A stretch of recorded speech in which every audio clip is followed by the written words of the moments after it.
दोस्तों, जिंदगी में शांति की शुरुआत एक मुस्कुराहट के साथ होती है, ऐसा कहना था महान दार्शनिक मदर टेरेसा द ग्रेट का। नमस्कार, गुड इवनिंग और शुभ संध्या। रेडियो उड़ान से प्रसारित होने वाले साप्ताहिक कार्यक्रम एक मुलाकात में एक बार फिर से हाजिर खिदमत है आपका दोस्त, इस प्रोग्राम का हमसफर अमित भट्ट।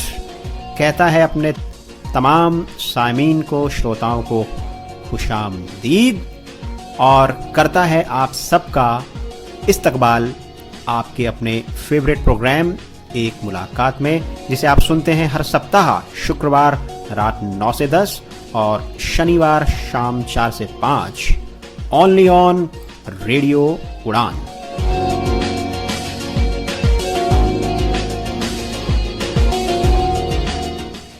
जी हां श्रोताओं, जिंदगी में शांति को हासिल करना कौन नहीं चाहता। दरअसल शांति ही जीवन में सफलता का आधार है।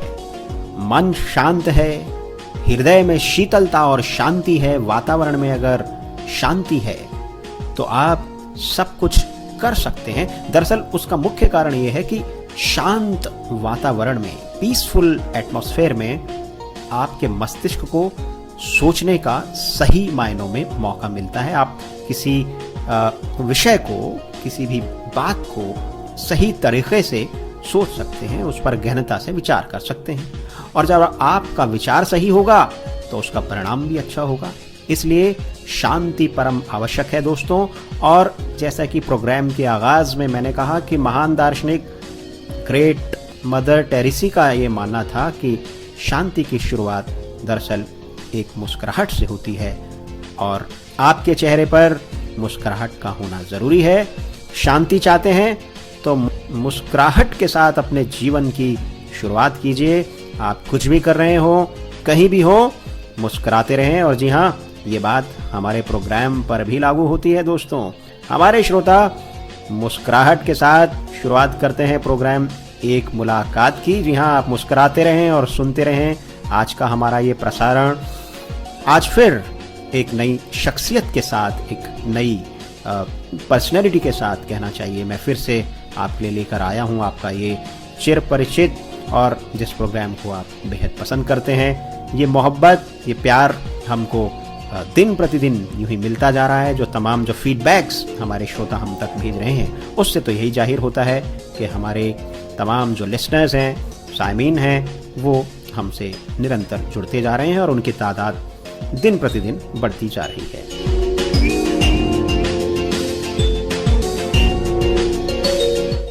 दोस्तों, आज के एपिसोड में हमारे गेस्ट हैं दिल्ली के डॉक्टर एन श्रवण कुमार। जी हाँ, डॉक्टर एन श्रवण कुमार यूं तो मूल रूप से हैदराबाद से बिलोंग करते हैं, लेकिन वर्ष 2009 के ICS बैच में वो चुने गए और 2009 का जो ICS का बैच है, तब से वो दिल्ली में कार्यरत हैं।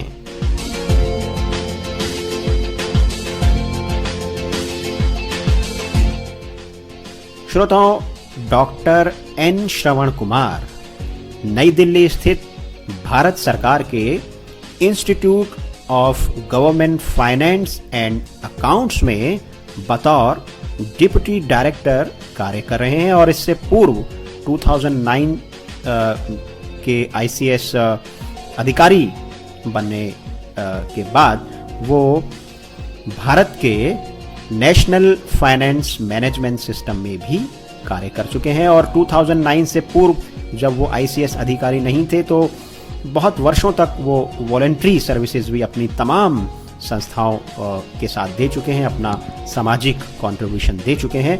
यही नहीं, डॉक्टर श्रवण कुमार बड़े स्तर पर मलेशिया और सिंगापुर में अंतर्राष्ट्रीय दौरे कर चुके हैं, ओवरसीज टूर वो कर चुके हैं, काफ़ी रिसर्च उन्होंने की है।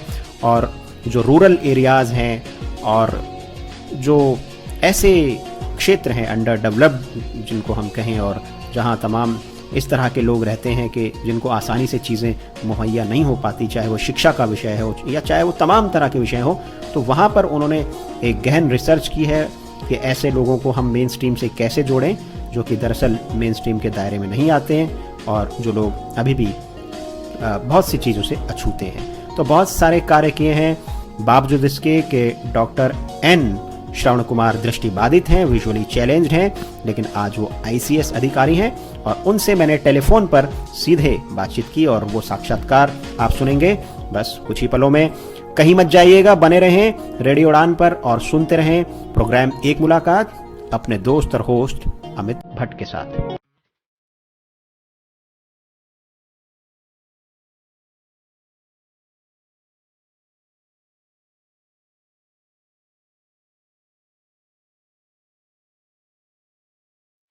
श्रवण, वेलकम टू प्रोग्राम एक मुलाकात today. Thank you Amit. Shravan, आप डिप्टी डायरेक्टर के पद पर कार्यरत हैं और ICS अधिकारी हैं। 2009 के बैच में आप सेलेक्ट हुए थे। आपके प्रोफेशनल लाइफ से पहले मैं थोड़ा सा आपकी हिस्टोरिकल बैकग्राउंड के बारे में अवगत कराना चाहूँगा अपने श्रोताओं को, अपने लिसनर्स के। तो सबसे पहले मैं जानना चाहूँगा डॉक्टर श्रवण कि ये जो ब्लाइंडनेस की एक चुनौती है, एक जो चैलेंज है, ये आप कब से फेस कर रहे हैं? Are you by birth blind और you face this challenge later? ये मेरा रेडियंटिस पिगमेंटोसा है मेरा। वो एज बढ़ता जाते थे, कम होता गया है। मेरे को शुरू से ही प्रॉब्लम है। मैं चश्मा पहनते हुए मैं अपना काम कर लेता था, लेकिन मैं कभी ये सोचा नहीं कि मेरे को इतना घट जाएगा। मेरा डॉक्टर या पेरेंट्स कोई मेरे को एक बंदिश है बोल के कुछ नहीं बोले थे, अपना काम करने के लिए एनकरेज करके। तो मैं अपने आप चलता ही गया, जितना जीतता गया इतना करता ही गया। और लेकिन वो जब से मेरे को ध्यान होना लगा है, मेरे को पता चल रहा था कि वो कम हो रहा है। तब जब मैंने पूछा तो ये बोले कि ये कम होता ही जाएगा, पूछो मत। तो आई सेट असाइड, वो मैं निकाल के मेरे दिमाग से निकाल दिया कि मेरे को आगे जाके बंदिश होगा। और मैं सिर्फ अपना ध्यान मेरे को क्या करना है, क्या होना है, इसी पे नजर डाला। जी। तो जब ये आप टोटली अपनी विजन को, आई साइट को लूज कर चुके थे, तब आपकी क्या उम्र रही होगी? मेरा होगा 28। जी। 28 होगा जी, एग्जैक्टली 1 साल इधर उधर। जी। तो वो 28 साल की उम्र से पहले, या जब आप स्कूलिंग कर रहे थे, जब आप हायर स्टडीज में आपने एडमिशन लिया, तब से ही ये आपका ड्रीम था कि भाई आपको एक दिन IAS अधिकारी बनना है? ये IAS अधिकारी बनना है तो मेरा बचपन से ही ड्रीम था जी। वो that was a dream with me when वो क्या बोलते कि हमारा स्कूल में टीचर सभी पढ़ाते हैं, पूछते तुम क्या क्या बनना चाहते हो, डॉक्टर या इंजीनियर? मेरे तो पहले से दिमाग में यही बैठ गया था, मेरे को एडमिनिस्ट्रेशन में जाना है जी। तो मेरे पापा मम्मी से पूछे तो बोले कि इंडिया में तो टॉप करनी चाहिए इसलिए। तो वैसा मेरा मेन एम वही बन गया था जी। तो फिर आपने किस तरह से अपने आप को तैयार किया, क्योंकि आप अपनी आई साइट भी लूज कर रहे थे और उस पीरियड में जब आप तैयारी कर रहे होंगे बहुत ज्यादा जानकारी नहीं थी। अभी भी जो है वो सरकार आसानी से एक्सेप्ट नहीं करती है एडमिनिस्ट्रेटिव सर्विसेज के लिए कि विजुअली इम्पेयर्ड को जॉब देना चाहिए, और अगर सिलेक्शन हो भी जाता है तो सुना है कि बहुत सारे चैलेंजेस आते हैं। तो वो एक्सपीरियंस मैं चाहता हूँ कि हमारे लिसनर्स के साथ आप शेयर करें। मेरा तो पहले से मेरा कंसंट्रेशन जब मैं स्कूल में से था तब से मेरे कंसंट्रेशन में जनरल अवेयरनेस पे रखता ही गया, और मैं पढ़ाई ये सब में भी अपना ग्रुप चुनते ही गया था कि मेरे को आगे जाके कुछ मुश्किल ना हो। तो मैंने जो मैं ऑप्शनल्स लेना चाहता हूँ वैसी उसी नज़र पे पढ़ता गया, BA में PG में ऐसे करते गया। और जब मैं साइट लूज हुआ तो तब मेरे को मेरा पापा मम्मी बहुत ज़्यादा एनकरेज कर रहे थे, सपोर्ट वो ज़्यादा पढ़ के सुनाते थे मेरे को, क्योंकि ये रिकॉर्डेड वर्क में बहुत टाइम लग जाता है, जो आगे पीछे जाने के रिवाइंड करना ये सब मुश्किल काम है। तो एग्ज़ाम के स्पीड के ओरिएंटेशन के हिसाब से मम्मी और पापा पढ़ के सुनाते थे मेरे को जी। और जैसा मैं चाहता था, मेरे को कैसा होता तो मेरे को समझ में आता है। तो उनको तो पता होता था, तो वो पॉइंट पकड़ के मेरे को पढ़ा के सुना देते थे। ये गवर्नमेंट इतना एगेंस्ट कुछ नहीं है, लेकिन हमारा प्रॉब्लम है कि हमारा इसी विषय में भी नहीं, गवर्नमेंट सारे बहुत एक्ट तो बन जाते हैं, लेकिन उसका इम्प्लीमेंटेशन फिर भी वो एडमिनिस्ट्रेशन के थ्रू भी होना पड़ता है ना, ब्यूरोक्रेसी। तो मेनी थिंग्स हमारा ब्यूरोक्रेसी भी बहुत स्पीड से कुछ इम्प्लीमेंटेशन में थोड़ा कभी कभी थोड़ा प्रॉब्लम आ जाता है, लेकिन they are not ours to take our visually challenge. But थोड़ा प्रॉब्लम ये है कि उसको रिकॉग्नाइज करने के बाद उसको क्या काम दे सकते हैं, इसमें उनका उलझा हो सकता था।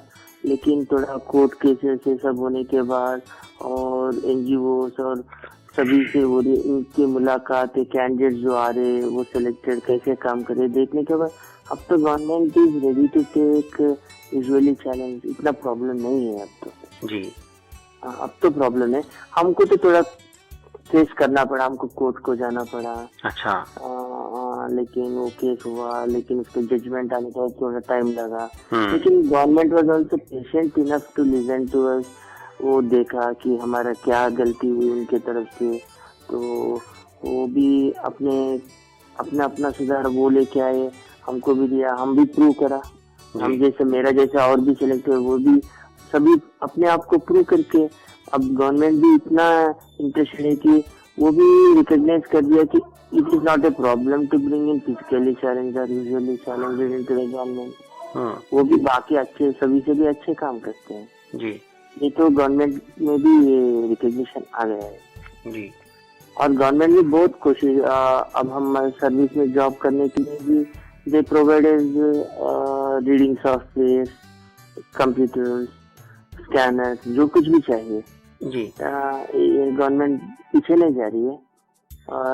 सभी को ये विजुअली चैलेंज को है, अगर ऑर्थोपेडिकली वालों को दूसरा तरीका चाहिए तो उनको भी दे रहे हैं जी। तो अब इतना डिफिकल्ट नहीं है, बस कैंडिडेट जो उनका एम है उनको मन लगा के पढ़ना है और आने के बाद भी अपने आप को प्रूव करना है, ताकि ये ना बोल के बैठे कि हम ये चैलेंज दे विजुअली और यार तो और रीडिंग हम ये नहीं कर पाएंगे। ऐसा नहीं कहना है, हमको भी करके दिखाना पड़ेगा जी। इफ एंड बट्स को हटाना पड़ेगा, हमको भी इफ्स एंड बट्स को हटाना पड़ेगा। गवर्नमेंट भी इफ्स एंड बट्स को हटा के आगे आ गई है, अब हमको भी प्रूव करके हमको भी सारी दुनिया को बताना है कि हम भी कर सकते हैं। Absolutely right. तो आपका जो सिलेक्शन हुआ वो फर्स्ट अटेम्प्ट में ही हुआ या आपको ज्यादा कुछ अटेम्प्ट करने पड़े आईएएस? नहीं, मेरा यही है। इसके बाद मैं और एक बार लिखा, लेकिन मैं इंटरव्यू तक गया, लेकिन मेरा केस चल रहा था, मेरे पीस में आ गया तो मैंने उसके बाद नहीं लिखा। मतलब फर्स्ट अटेम्प्ट में ही आपका ये क्लियर हुआ? हो गया जी। और हमारे बहुत सारे लिसनर्स होंगे जो कि एस्पिरेंट्स होंगे, जो एप्लीकेंट्स होंगे या जो आईएएस की परीक्षाओं की तैयारी कर रहे होंगे, तो क्या क्या टिप्स देना चाहेंगे? किस तरह के क्वेश्चंस हो सकते हैं, किस तरह के, खास तौर पे इंटरव्यू जो होता है वो बड़ा चैलेंजिंग माना जाता है आईसीएस का, आईएएस का। तो मैं चाहता हूँ कि संक्षेप में आप ये कुछ शेयर करें, कुछ टिप्स कि किस तरह से प्रिपेयर करना चाहिए।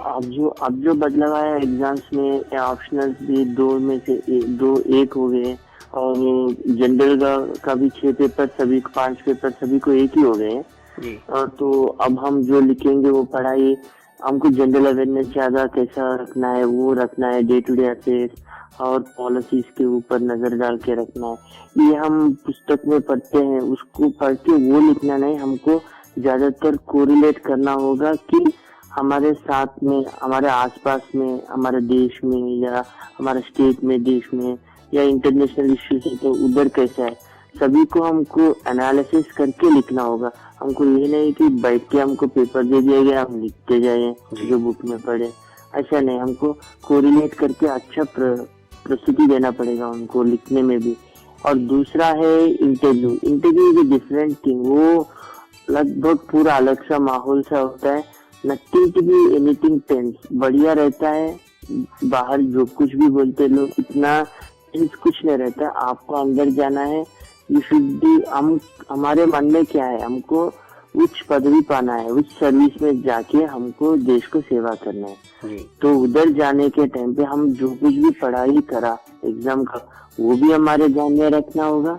दूसरा, हम जब भी बहुत किसी आदमी को कुछ 10 साल आने के बाद अपना अपना नजरिया बनता जाता है, तो उसको वो याद रखना होगा क्या क्या देखा, देश में क्या देखा, अगर वो घूमा तो क्या देखा, किसी हिस्टोरिकल प्लेस में गए तो क्या देखा, उसका हॉबीज है तो वो उसको कैसा इम्प्रूव करके आया, और उसके बारे में उसको कुछ सोच है क्या, कुछ रिसर्च करा क्या। क्योंकि जब भी हम इंटरव्यू का फॉर्म लिखते हैं, हमारा सारा डिटेल्स इनमें हम फिलअप करते हैं, पर्सनल हॉबीज, हमारा हिस्टोरिकल एजुकेशन, पेरेंटल बैकग्राउंड हमारा क्या है, हम रूरल बैकग्राउंड से आए क्या, हम अर्बन बैकग्राउंड से आए, हम क्या क्या पढ़ के आए, कौन से स्ट्रीम से, साइंस या आर्ट्स से आए हैं, तो हमारा मकसद क्या है। हम सर्विस में आके, कुछ लोग बोलते हैं कि हम पावर के लिए आए, कुछ लोग का सोच होगा सेवा करने के लिए, कुछ लोग करियर वाइज प्रोफेशनल ऐसी चूज करें। ये सब ध्यान में रखते हम उधर लिखते हैं, उसके अंदाज से ही वो पूछते हैं। और दूसरी बात, जब हम उधर वो प्रश्न पूछते जाते, हम समाधान देते जाते, उसके अंडरस्टैंड करते हुए भी वो बदल के और क्वेश्चंस आ जाते हैं। ये कुछ प्रिपेयर करके हम गए इंस्टीट्यूट में या बाहर, ये सब एक तरफ, ये टू एन एक्सटेंट 10% यूज हो सकता है, लेकिन हम अपना आप नेचुरल बन के नेचुरल आंसर देते जाएंगे, तो हम स्वाभाविक तरीके से बोलते गए तो हमको सक्सेस ज्यादा होता है इसमें। जी, तो इंटरव्यू में जो भाषा का माध्यम होता है, जो एक कम्युनिकेशन का मीडियम होता है, वो लैंग्वेज हिंदी होती है, इंग्लिश होती है, या उसको पहले चूज करना होता है, या बाइलिंगुअल इंटरव्यू होता है? उसका बाइलिंगुअल नहीं होता है, हमको वो एप्लीकेशन फॉर्म में ऑप्शन रह जाता है, हमको हिंदी या इंग्लिश बोल के जी, और लोकल और इंडियन लैंग्वेज वालों को भी वो मिलता है। हम जब वो चूज करते हैं, वही लैंग्वेज में हमको क्वेश्चन आ जाते हैं जी। हाँ, ये लैंग्वेज का प्रॉब्लम कुछ नहीं होता है जी। तो जो हिंदी फ्लुएंट है वो हिंदी ले सकते हैं, नो प्रॉब्लम ही नहीं। तो श्रवण कुमार जी, आप डिप्टी डायरेक्टर हैं, जैसा कि मैं प्रोग्राम के आगाज में ही अपने श्रोताओं को बता चुका हूं, और आप इस समय institute of government of accounts and finance में कार्यरत हैं। तो आपकी जो रिस्पॉन्सिबिलिटीज हैं, जो की रिस्पॉन्सिबिलिटी एरियाज हैं आपके, उसके बारे में आप हमें कुछ बताएं। Basically Indian civil account service जो IAS एग्जाम लिखते हैं, उनमें से एक सर्विस आता है इनका। ये group A, group B, group C सभी का ट्रेनिंग इंस्टीट्यूट से होता है। तो बेसिकली अपना सर्विस सिविल अकाउंट सर्विस वालों को ट्रेनिंग देते हैं इसमें 7-8 महीने, जो हर साल रिक्रूट होते जाते हैं। और हमारा अंदर जो हमारे नेक्स्ट में जो हमको सपोर्ट देते हैं, हमारा सारा काम करते हैं, वो जो हमारा सपोर्टिंग स्टाफ, उनका भी लगभग निरंतर उनके लिए स्किल इम्प्रूवमेंट, उनके लिए नया नया विषय जो आते हैं उनमें ट्रेनिंग दिया जाता है। और इसके अलावा भी हमारा मिनिस्ट्री ऑफ एक्सटर्नल अफेयर्स के साथ से हम इंटरनेशनल टेक्निकल इकोनॉमिक कोऑपरेशन के बदले में ये फॉरेन कंट्रीज, आसियान, अफ्रीका का, ये रशियन रिपब्लिक जो रहते थे पहले USSR के अंदर, उधर से बहुत देशों से जो लोग आते हैं, उनका गवर्नमेंट से, public sector, private sector, university से, उनको भी ट्रेनिंग दिया जाता है।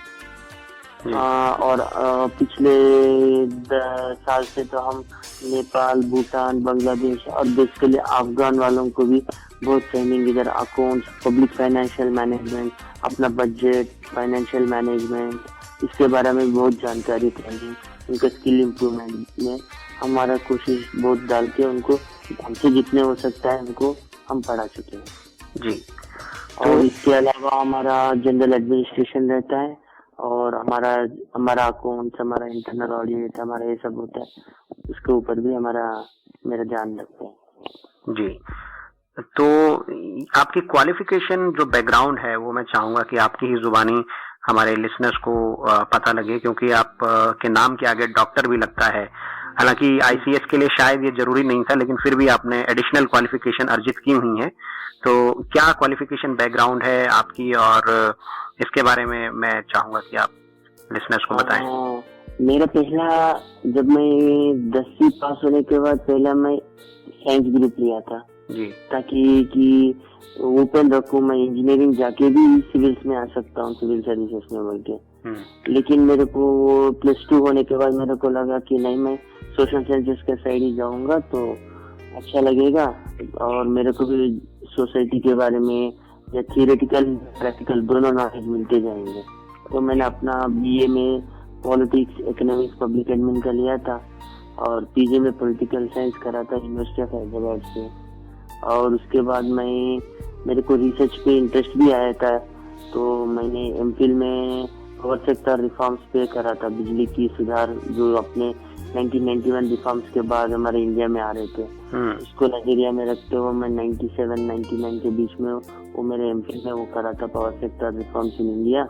उसके क्या इश्यूज आ रहे कि कंटेंडिंग इश्यूज क्या है, कि उसको क्या ऑब्स्टेकल्स रह रहे, क्या पाबंदियां आ रहे, इसके ऊपर करा था। उसके बाद मेरा तो मैं जैसा पहले आपको बोल चुका था, थोड़ा मेरा पूरा सेट तब लॉस हुआ ना, तो मैं थोड़ा 2 साल के लिए ब्रेक लिया था जी। ब्रेक लेके मैं फिर एमए इकोनॉमिक्स करा।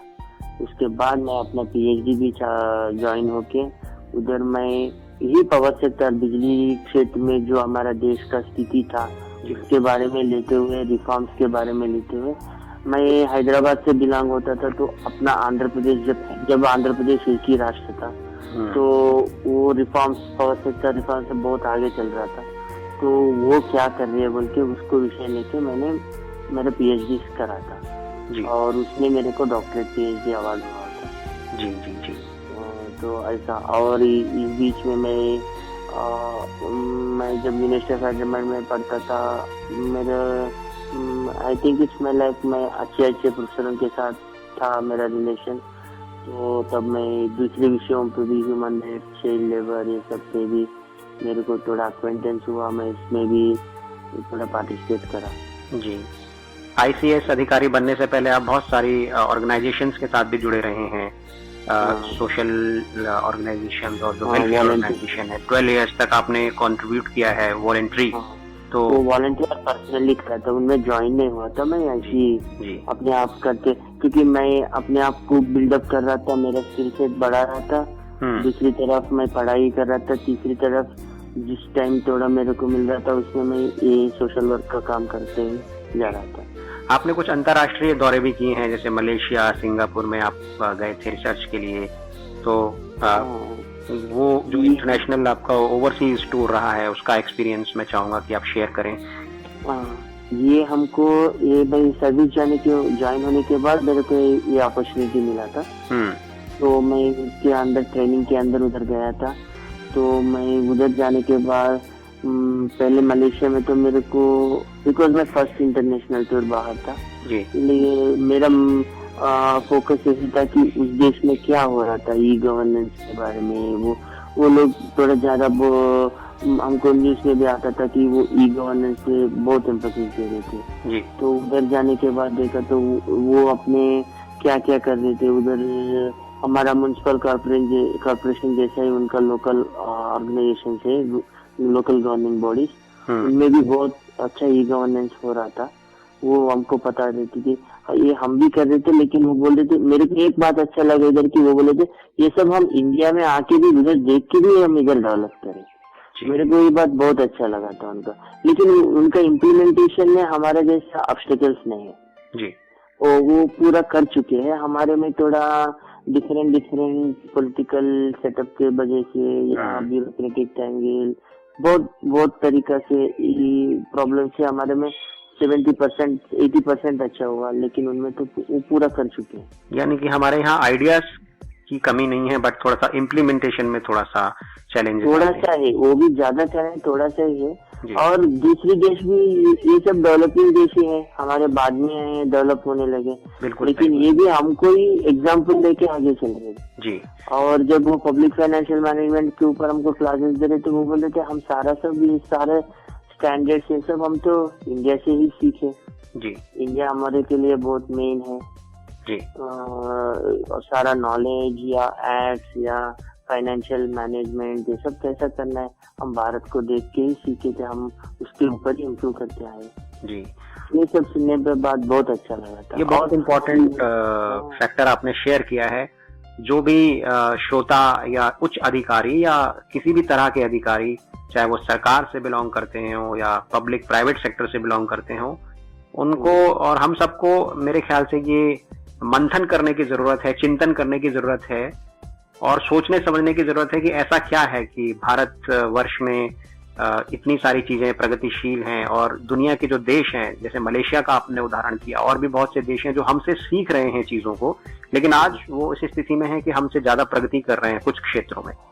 तो हमें लगता है कि यहाँ पर हम सबको मिल करके जो है वो collectively will have to think कि भाई ऐसा क्या है, कैसे हम लोग आगे बढ़ सकते हैं, और इम्प्लीमेंटेशन की तरफ मुझे लगता है कि ज्यादा हमें प्रैक्टिकल होना पड़ेगा और ध्यान देना। और ये होने के लिए हमारे सिटीजन्स को भी और अवेयर होना है। हम एज ए सिटीजन हम इसको इम्प्लीमेंट करवाने में हमारा मदद देना होगा और जोर भी लगाना होगा। बिल्कुल, तभी ब्यूरोक्रेसी और गवर्नमेंट आगे आके पूरा कर लेगी जी, ताकि कोई आके कुछ नहीं करेगा, हमको उसको करवाना पड़ेगा जी। तभी हमको हम जो बाकी 10% या 20% कुछ हमारे में कमी हो रहा है वो पूरा हो जाएगा जी, और आगे देश आगे बहुत तेजी से बढ़ेगा जी। तो अब मैं आपकी कुछ पर्सनल लाइफ के बारे में जानना चाहूंगा, आपकी व्यक्तिगत जीवन शैली के बारे में। ऑफिस के अलावा आपकी क्या दिनचर्या रहती है, आपका डेली रूटीन क्या रहता है? मेरा डेली रूटीन में थोड़ा सा मेडिटेशन होता है, पूजा होता है जी, और रेगुलरली, आजकल तो रेगुलरली नहीं हो पा रहे, कभी कभी मैं थोड़ा जो कुछ मेरे को पता है वो योगा थोड़ा कर लेता हूँ। आजकल तो थोड़ा कम कर रहा हूँ, लेकिन जब मेरे को टाइम मिलता है वो कर लेता हूँ मैं अपने आप। जी, मुझे याद आया कि जब मैं आपको अभी टेलीफोन कर रहा था इंटरव्यू के लिए, तो भगवान हनुमान जी का एक भजन मुझे सुनाई दिया कॉलर ट्यून के रूप में। तो इससे पता लगता है कि स्पिरिचुअलिटी पर और ऐश्वर्य, जो ईश्वरीय शक्ति है, उस पर आपका विश्वास है। तो उस पर क्या कहना चाहेंगे? हाँ, मेरा बिलीफ जो गॉड पे है वो स्पिरिचुअली है, नॉट ऑर्थोडॉक्सिकली। वो कोई बोलते it's not a blind faith, it's a total recognition that वो क्या है कि ईश्वर जो है उनकी कृपा से ही हम कुछ कर पाते हैं। और ईश्वर भी हमको एक चांस देता है, पहले तुम क्या कर सकते हो, जितना हम करें, उसके बाद हमसे नहीं हो रहा तो ईश्वर खुद कृपा करके हमको वो दे देता है। लेकिन ये नहीं, कोई ये समझा नहीं, ऐसा नहीं समझना है कि हम कुछ नहीं करें, भगवान को प्रार्थना करेंगे वो कर लेंगे, दे देंगे, ये नहीं होगा। भगवान जी अपने आप को पहले हम क्या करते हैं वो भी देखते हैं जी। और सिर्फ हम कुछ पाने के लिए भी भगवान के लिए कुछ नहीं करना है, हम दूसरे लोगों के लिए भी सोचना पड़ेगा। बिल्कुल, हम मेरे के लिए ये चाहिए, मेरे के लिए ये चाहिए, मैं इसलिए ये कर रहा हूँ बोले तो वो कुछ होने वाला नहीं। अगर आप IAS ऑफिसर बनेंगे तो क्या करेंगे, अपने आप को बनने से क्या होता है, कुछ नहीं होता है। बहुत लोग बनते हैं, आप भी हिस्ट्री में चले जाते, बन गए, काम करे, रिटायर हो गए। नहीं, आप क्या करना चाहते हैं देश के लिए, या पूरा देश को कुछ नहीं कर पाएंगे, कम से कम 10, 20, 25 लोगों को कुछ ना कुछ कर सकेंगे। कुछ ना कुछ करने के लिए तो थोड़ा भगवान से शक्ति मांगना होगा और करना होगा, तो ईश्वर का कृपा मिल जाएगा। जी, ये दो बातें आपने बहुत महत्वपूर्ण कही हैं। एक तो ये कि बिना कर्म के प्रार्थना शायद काम नहीं करेगी, और गीता में भी भगवान ने कहा है कि भाई अर्जुन को उपदेश देते हुए कि आप एक कदम आगे बढ़ेंगे और उसमें कुछ कठिनाइयां आएंगी तो भगवान उसमें आपकी मदद करेंगे, लेकिन अगर आप 2 कदम आगे लेके जाएंगे जी, आपको उस तरह से वो कोऑपरेट करेंगे, आपका मार्गदर्शन करेंगे, आपको जो है वो गाइड करेंगे, लेकिन एकदम जो है वो क्रिया विहीन हो जाना और केवल भाग्य के भरोसे बैठ जाना, मेरे ख्याल से ऐसा नहीं होना चाहिए। अगर कर्मशील रहेंगे तो ईश्वर निश्चित तौर पर हमारी मदद करते हैं। और आपने एक बहुत ही इम्पोर्टेंट चीज कही कि आप स्पिरिचुअली यकीन करते हैं गॉड पर या जो डिवाइन पावर है, और हम में से बहुत से लोग उसको ऑर्थोडॉक्सिकली ले लेते हैं, जो कि ठीक नहीं है, क्योंकि स्पिरिचुअलिटी अपने आप में एक स्पिरिचुअल साइंस है। ईश्वर भी एक तरह का अपने आप में एक, जो ईश्वर की जो शक्ति है वो सबसे बड़ा विज्ञान है। मेरे ख्याल से हम सबको इस पर भी मंथन करने की जरूरत है और सोचने की जरूरत है कई बार हम उसको थोड़ा सा अंधविश्वास की तरह ले जाते हैं, लेकिन ईश्वर जो ओमनी प्रेजेंट है और एवरीवेयर है, उसको हमको उस तरीके से सोच करके आगे बढ़ना। वो अल्लाह भी हो सकता है, वो हमारा हनुमान जी भी हो सकता है जी, हमारा राम भी हो सकता है, जीसस भी हो सकता है, बुद्ध भगवान भी हो सकता है जी, कोई भी एक ही है, एवरीबॉडी इज वन जी। अपना अपना रास्ता दूसरा है बस, लेकिन सभी का एक ही मकसद होता है। ओ पालनहारे निर्गुण अनारे,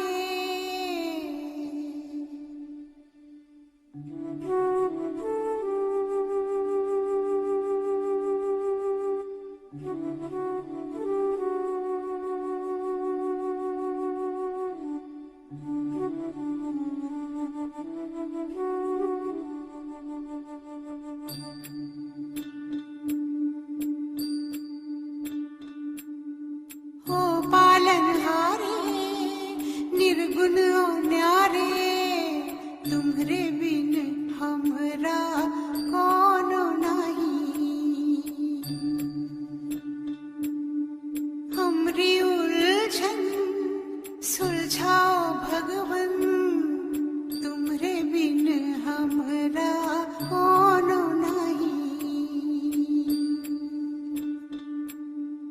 तुम्हें हमका हो संभाले, तुम्हें हमरे रखवाले, तुम्हरे बिन हमरा कोनो नहीं। तुम्हें बिन हमरा कोनो नहीं, तुम्हरे बिन हमरा कोनो नहीं।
सुनो तो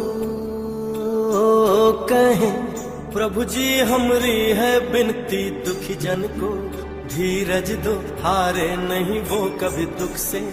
तुम निर्बल को रक्षा दो, रह पाए निर्बल सुख से।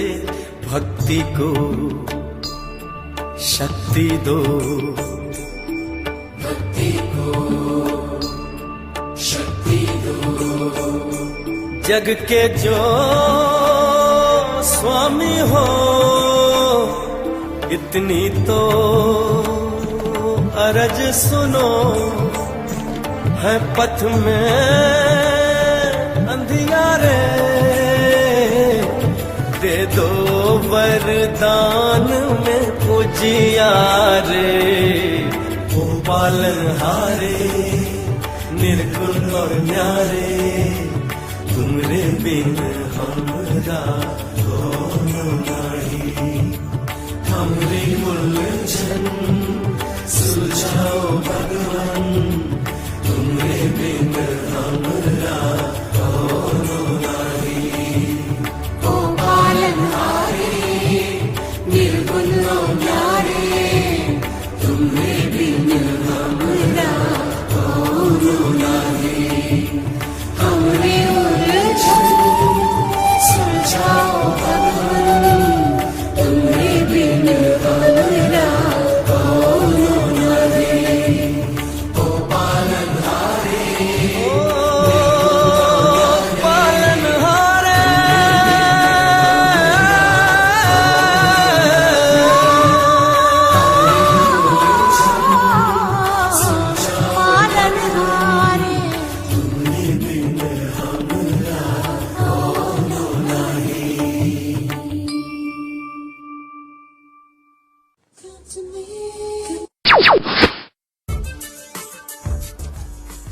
हाँ दोस्तों, मेरे यानी कि अपने दोस्त आरजे श्याम के साथ चलिए टेक्नोलॉजी के सफर टेक सिटी पर,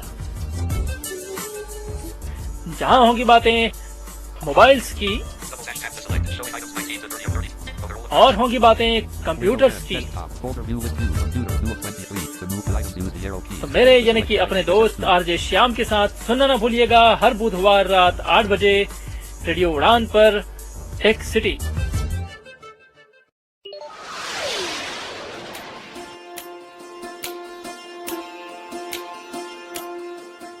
आप सुन रहे हैं एक मुलाकात आरजे अमित के साथ।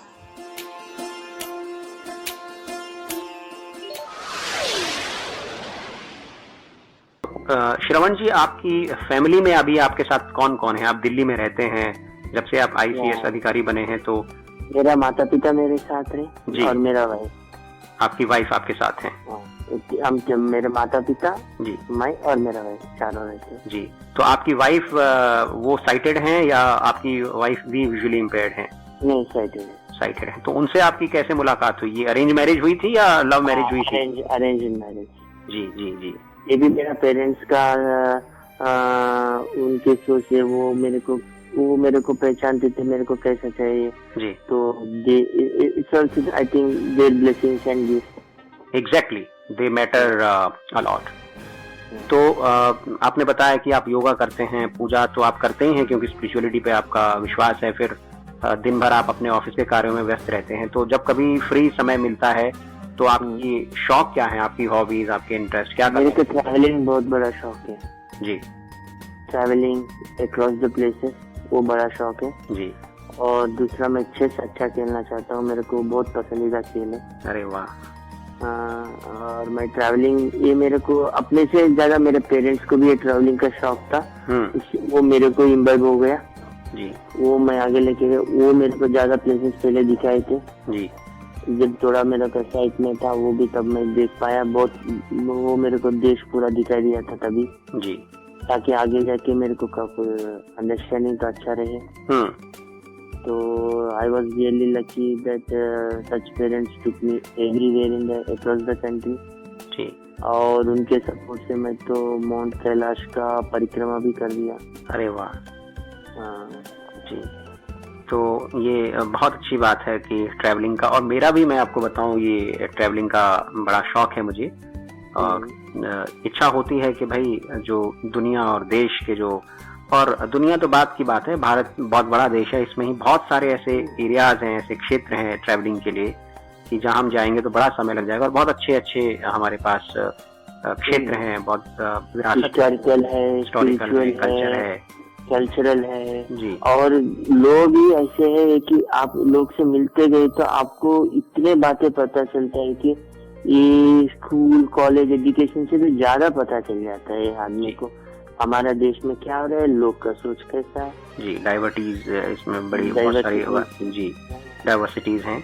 तो कुछ और सवाल, एक दो सवाल मेरे जहन में हैं श्रवण, आज के इस प्रोग्राम को समाप्त करने से पहले, इस मुलाकात को वाइंड अप करने से पहले दोबारा मैं जानना चाहूंगा कि क्या कहना चाहेंगे आप? कई बार हम लोग कैलकुलेट करते हैं कि IAS बनने के लिए इतना घंटा पढ़ना चाहिए या इतना टाइम स्टडी को देना चाहिए, तो उस पर क्या कहना चाहेंगे? ये जरूरी है या निर्भर करता है आपके ऊपर, या आप क्या कहना चाहेंगे एटलीस्ट कितना आवर्स जो हमारे जो कैंडिडेट्स हैं जो IAS प्रिपेयर कर रहे हैं?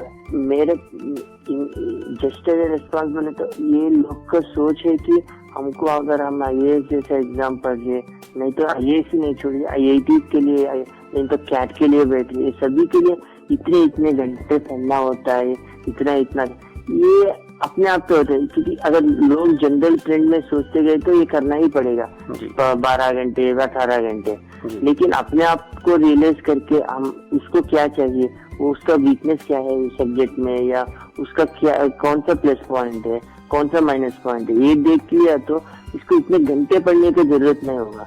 मेन फोकस उसका वीकनेस एस्पेक्ट से ज्यादा पहले नजर डाल लिया तो रोज 6-7 घंटे पढ़े तो भी बस है।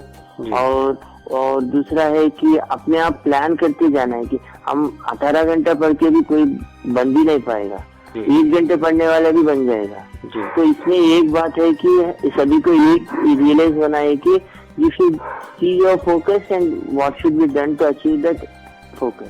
वो करना है आपको गोल के लिए जाने का पाथ भी आपको ही पता करना होगा जी। और मेरे हिसाब से तो इतने घंटे पढ़ना, इतने बुक्स पढ़ गया, ये सब मान्यता नहीं है जी। आपको ठीक तरह से पढ़ना है, ठीक तरह से समझना है, उसको ठीक तरह से रिलेट करना है जी, तभी आपको एक्चुअल गोल पे रीच हो जाएंगे। बहुत खूब।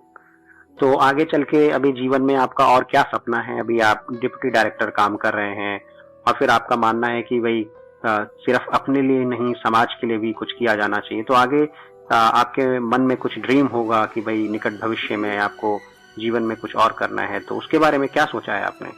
मेरा ये करियर वाइज तो मैं करियर में ऐसे जाते रहूंगा। करियर में जितना हो सकता है ऑफिशियली करने के लिए, लोग के लिए या देश के लिए, वो तो करता ही जाऊंगा। इसके अलावा मेरा मन में है कि आगे जाके मेरे को तो एक फाउंडेशन स्टार्ट करना है विजुअली चैलेंज्ड के लिए और डिफरेंटली एबल्ड पीपल के लिए और ओल्ड एज पीपल के लिए और ऑर्फन्स के लिए कुछ करना है। इसके ऊपर करते हुए, वो डेवलप करते हुए जब तक मैं रिटायर हो जाऊं, मैं वो पूरा एस्टेब्लिश करके, तो बाकी मेरा उसके बाद का life I want to devote करने। That's wonderful. तो श्रवण जी, would you like to convey any message to our listeners today? क्या संदेश आप? मेरा एक ही बात है, किसी को भी ये नहीं सोचना है कि I also said the same thing. We shouldn't wait for anyone to come to help us. हमको हमारा we should recognize what we need, what we should do, and what we can do, and what we can do for ourselves as well as for the society. ये देख के अपने आप को कोशिश लगाते हुए जाना पड़ेगा, तो हेल्प खुद आ जाएगा और ईश्वर का कृपा भी रहेगा एंड हम अपना सक्सेस पा लेंगे। जी, इसी संदेश के साथ मैं आप इस प्रोग्राम का हिस्सा बने। प्रोग्राम एक मुलाकात में आप शरीक हुए, हमसे आपने टेलीफोन पर बातचीत की। डॉक्टर श्रवण कुमार, आपका बहुत बहुत धन्यवाद हमसे जुड़ने के लिए और हमारे श्रोताओं तक अपने दिल की बात पहुंचाने के लिए आपका बहुत बहुत शुक्रिया। Thank you Amit. मैं मेरी तरफ से भी आपको और आपके रेडियो उड़ान को और आपके श्रोताओं को भी मैं अपना कृतज्ञता बोलता हूँ और आई विश दैट निरंतर मैं रेडियो उड़ान सुनूंगा और आपके श्रोता का फीडबैक भी मैं लूंगा।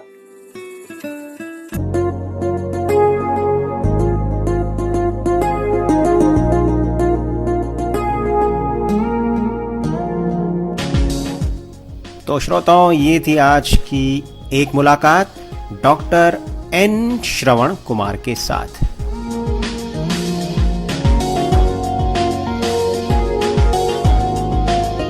जी हाँ दोस्तों, जैसा कि आपने सुना कि डॉक्टर श्रवण कुमार 2009 बैच के ICS अधिकारी हैं और वो डिप्टी डायरेक्टर हैं भारत सरकार के अधीनस्थ institute of government accounts and finance, नई दिल्ली में।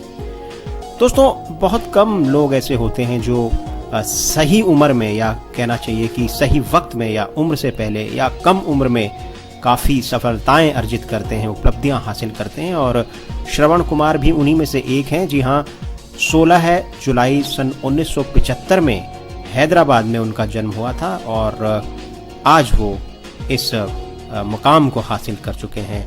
डिप्टी डायरेक्टर के पद पर हैं, IAS अधिकारी हैं, बावजूद इसके कि वो दृष्टिबाधित हैं। प्रोग्राम एक मुलाकात के मुतालिक आप अपनी फीडबैक्स और विचारों से हमें अवगत करा सकते हैं ईमेल के माध्यम से, और हमारा वही जाना पहचाना ईमेल आईडी है मेल यानी कि mail@radioudaan.com। ये बनता है दोस्तों mail@radioudan.com। और एक दूसरा ईमेल आईडी भी है जहां आप हमें ईमेल लिख सकते हैं, वो है amit@radioudan.com। आप हमारा फेसबुक पेज भी एक्सेस कर सकते हैं, और न केवल उसे एक्सेस कर सकते हैं बल्कि उसे लाइक भी कर सकते हैं। हमारा फेसबुक पेज नोट करें, facebook.com/radioudan। रेडियो उड़ान। बहुत आसान सा है और बहुत आसान सी ही है हमारी स्काइप की आईडी। जी हाँ, सिर्फ रेडियो उड़ान RADIOUDAAN ये आपको लिखना है और स्काइप के माध्यम से आप हमसे जुड़ सकते हैं अगर आज तक नहीं जुड़े हैं तो। प्रोग्राम एक मुलाकात के लिए और रेडियो उड़ान से प्रसारित होने वाले तमाम प्रसारणों के लिए, और ये तमाम प्रसारण आप सुन सकते हैं एक्सेस करके हमारी online website www.radioudan.com।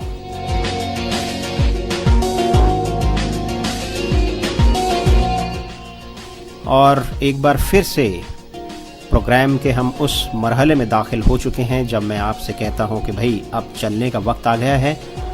Next week आपसे फिर मुलाकात होगी एक नई पर्सनैलिटी, एक नई शख्सियत के साथ, हमेशा की तरह आपके अपने पसंदीदा प्रोग्राम एक मुलाकात में। और हाँ, याद रखिए प्रोग्राम के आगाज़ में मैंने आपसे कहा था ना कि मुस्कुराते रहिए। जी हाँ, सारी खुशियों की एक जड़ है और सभी बीमारियों की एक दवा है। स्वस्थ रहने की सबसे कहना चाहिए कि अच्छी दवाओं में से एक है मुस्कुराहट। आपके चेहरे पे मुस्कुराहट, तो हंसते रहें, हमेशा मुस्कुराते रहें और दूसरों को भी मुस्कुराने का अवसर प्रदान करते रहें। हमेशा की तरह इस बार भी एक बेहतरीन गज़ल, एक खूबसूरत गज़ल आपकी नज़र करके जा रहा हूँ इस प्रोग्राम के आखिर में। आप इस गज़ल का लुत्फ़ उठाएं और सुनते रहें रेडियो उड़ान। अपने दोस्त अमित भट्ट को इजाज़त दीजिए। नमस्कार।